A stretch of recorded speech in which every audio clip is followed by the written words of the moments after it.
Good Sunday morning. Got my church done, got my Jesus done, got my coffee, breakfast, shower, etc. This is where we left it last night, and I covered it with saran wrap to keep my flux moist. So I'm just going to take that off, and our next step now is to flat solder the back side. Notice I avoid touching that on the flux side. I don't want to get any more flux on me than necessary. Now yesterday when I was squaring this up, I used horseshoe nails, and I forgot to mention why I use horseshoe nails. My board, my layout board, is portable. I'm not working directly on my workbench right now. And it's 3/4 inch plywood, and horseshoe nails allows me to nail this in and pull it out easily. So the next step we need to do, I've got it flat soldered on the front. We're going to flip it over and flat solder and finish the back, and then flip it back over and finish solder the front.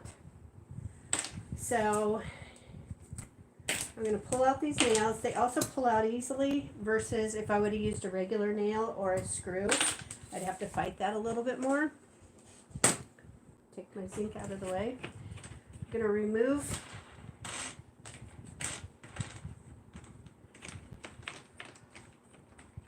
the bottom. There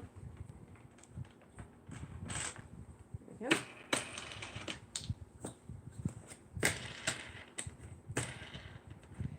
This is T-track if you didn't see my other video. Disassemble all of that.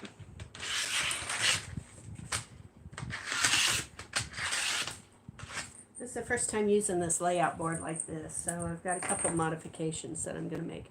I don't need to remove these other two because it'll keep that square corner for me. So now it's just a matter of flipping this panel over. I'm going to slide it to the edge. You can see this here. And I'm going to pivot it. Now typically I would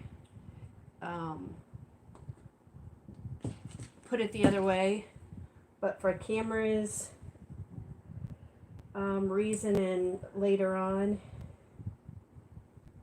see, normally I would, how would I do it? This corner would be the top over there, and I don't want to do that. I want to keep it, so let me think this through here. You can see it's pretty stable, pretty steady. I'm going to turn it because this is the side that's going to end up, but what I normally don't do, I'm going to do. Okay, so here it is. I've got my panel.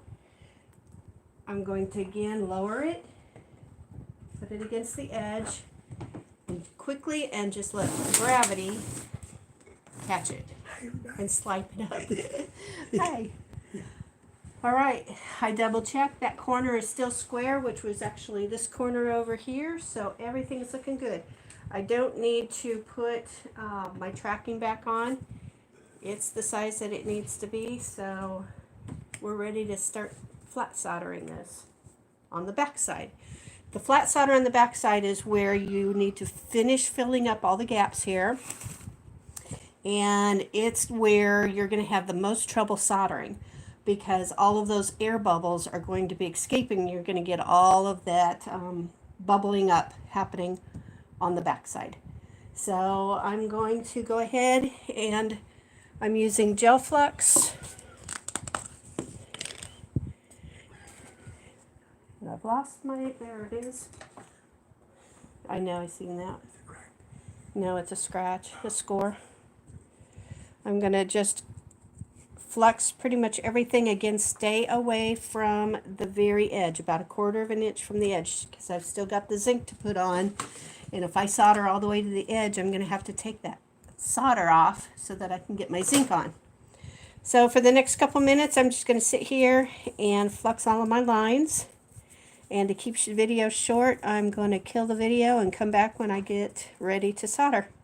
So I'll see you in a few.